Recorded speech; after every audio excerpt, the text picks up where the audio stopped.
be shown, you know what, that's not your party anymore. Step aside, rethink, you're to the red for the first time since since 2006. Jim, welcome to the Northern Alliance.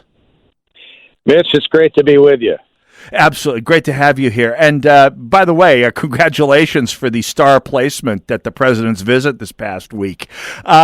First time meeting the president. How was the event for you? It was the first time meeting President Trump.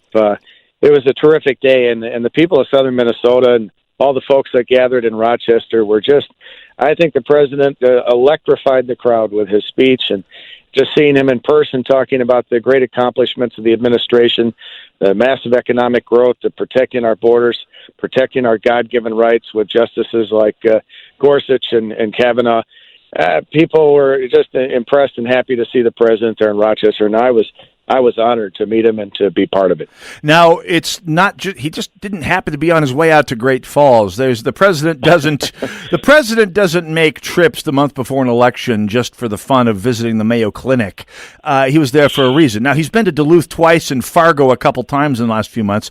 Rochester's a new one for him. He came there because he sees the need to make sure Jason Lewis makes it over the finish line, but B, playing some offense with your campaign. I mean, you have to be somewhat flattered or at least complimented by the fact that you got on the president's agenda for the first time in a first district candidate's race in a long time, Jim Hagedorn.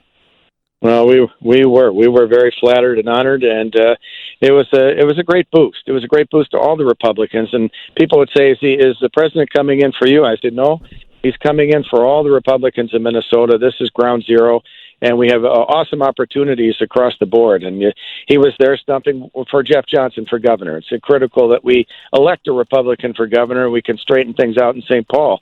I always say I want to go to Washington and help make the country better. But if we don't make gains in Minnesota, where will we be here? And then he also talked about our Senate races, and of course, Senator Housley was featured, and he talked very much about how we needed to beat both of those Democrat senators that are running. And obviously, Jason Lewis was there on stage. He gave a rousing speech, and Congressman Lewis is a great guy. We want to see him get reelected. And I don't know. I tell you, we run as a team, and I think we're going to win as a team, and that's the way we handle it down here in the first district. Absolutely. And here now, you, of course, have the benefit of having a bit of a tailwind. The Trump hurricane came very close to putting you over the top 2 years ago. And I forget exactly what the Trump's margin of victory in the presidential race in the first was back in 2016. It was substantial, as I recall.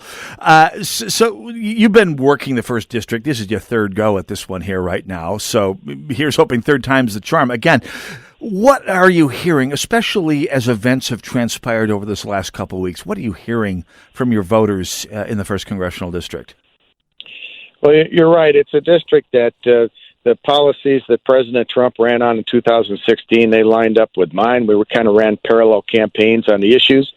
And he won the district with 53%. Hillary was way behind at 38%. And we ended up very close to Walz at 49.6%. So we kept going. Tim's out running for something else, as you know, and the seat's open. It's kind of the best pickup opportunity in the whole country for the Republican Party. And what I can tell you is that the people that voted for President Trump, they wanted change. They wanted to see us move in a different direction. They didn't like what was going on with Obama, all this liberalism, trying to transform America into some European socialist state. That was being rejected. And from farmers to laborers to everybody in between, they wanted to move in a new direction. And President Trump has us on the go. And I think people who voted for him are with him. That's what I think. And we're just going to keep going and tell him I want to partner with the president and keep rebuilding America. What are you hearing about the ongoing soon to be finishing, hopefully, God willing, Kavanaugh fiasco? I think that has the potential to really alter the geometry of this race. What are you hearing in the first CD about the way this fiasco has unfolded? People aren't happy with the process, and they think that, like usual, the Democrats are gaming the system, and it's all politics on their side. And I just say this is just another example of how the Democrats, especially nationally, overplay their hand. I mean, look what they tried to do to this guy and the way they tried to game the system, and it's backfired on them. And people are upset. And they say, hey, this is the choice. Are we going to have a justice on the court who will be a strict constructionist, who will interpret the Constitution and apply it properly as the forefathers intended, or are we going to have some liberal who's going to hide behind a robe and try to make laws? And that's the difference. And maybe that's one of the prime reasons that Donald Trump won for president in 2016. And you see where we are. Had Hillary Clinton won the election, she would have stacked the court with radicals who would have invalidated everything we believed in and taken away our rights. So it was the most consequential election in our lifetimes. But, the Democrats have done this before. They overplayed their hand right after the election of President Trump. And then they overplayed their hand when Obama was elected. And they gave us things that are still problems to this day, Obamacare and Dodd-Frank, the stimulus that drove up the debt. So, I just think that when the people see it for what it is, they make up their own minds. Somehow they come siding with us, and that's what we're looking for on November 6th. So, again, we're getting down to the last 4 weeks before the election here. Obviously, you're out beating the bushes of the first. There are bushes. There are actually trees in the first city. I can't remember. Lots of trees. I'm a North Dakota boy. I'm not used to rural areas with trees. Anyway, you're going through whatever vegetation there is down south here. And what help do you need from voters, both in your district and throughout the state of Minnesota? How can people, first of all, find out more about you and your race, but again, especially find out how they can help as we head in for this final push to shock the state? Well, right now we're negotiating a lot of combines and so forth on the road. It's harvest season, so we a lot going on down here. But yeah, our website is jimhagedorn.org, and we'd love it if they'd go on there and request a yard sign or sign up to help us knock doors or make calls, maybe even send us a couple of bucks. We appreciate that. We have pretty good following on Facebook if they want to go find us there. But, by and large, we encourage people to get out and vote, make sure they get their neighbors out, and to keep doing everything they can for us, including send us prayers from time to time. That helps. I can tell you that. Absolutely does. I will post the link to the website at shotinthedark.info as soon as I get off the air here and have a moment to do some typing. Jim Hagedorn, definitely need to do whatever it takes to push you and Pete Stauber and Jason Lewis, and as a previous caller pointed out, Dave Hughes, who... Dave Hughes. Yeah, absolutely. Dave's a great candidate. I'll tell you what, Dave's a great candidate. He'd make a terrific congressman. And Colin Peterson, who beat my boss in 1990, I was there. He's been there too long. He needs to go. He absolutely does it, and that's one of those districts where when Colin Peterson is finally dragged out of that office or leaves on his own, that district will, kind of like the first, I think, potentially, may never go Democrat again. Districts that belong Republican. So Jim Hagedorn, this is your third go at this, and hopefully, God willing, with a tailwind, this is the charm. What have you learned? What's the biggest lesson or lessons you have learned about campaigning in your district over this past 4 years?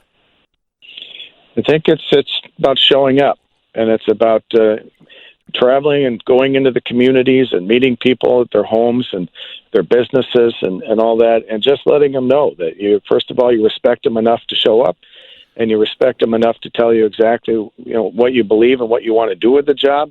My opponent won't take a position on an issue. We know he's very liberal. He was an Obama political appointee. Right. He's a radical. He's the most radical guy ever to run down here.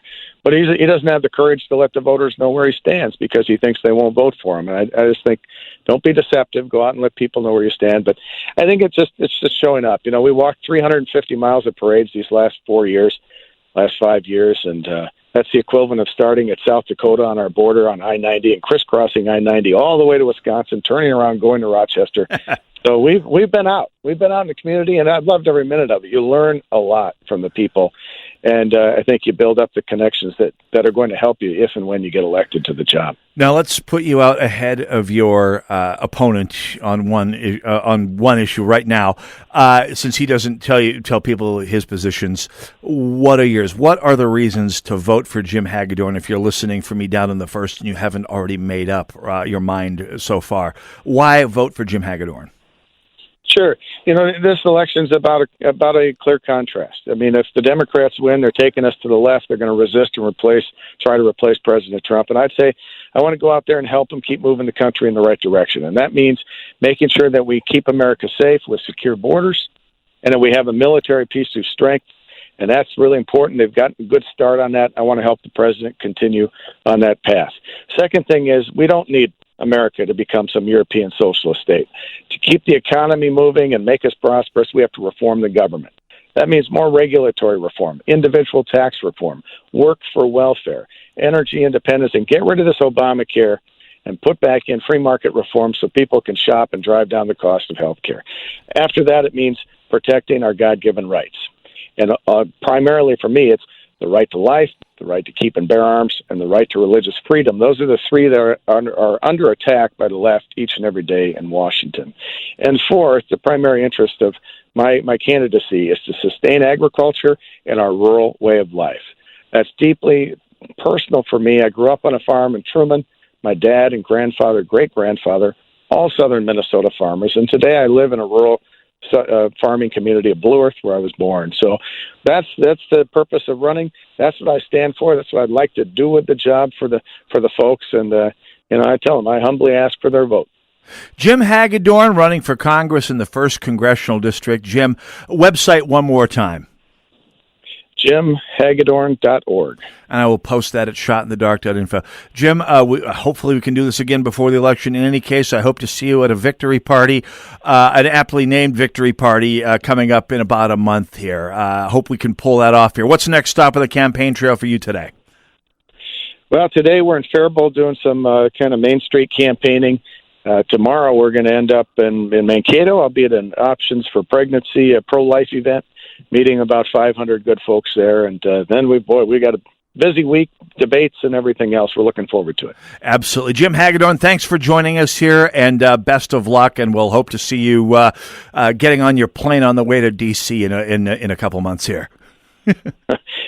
Thank you, Mitch. Have a great day. Jim Hagedorn running for the 1st Congressional District, basically the GOP-endorsed candidate to running for Congress down in the 1st Congressional District, which is basically the southern, 20% of the state of Minnesota, covers Rochester, Mankato, basically the entire border with Iowa, all the way up to the bottom of the 2nd and 3rd Congressional Districts.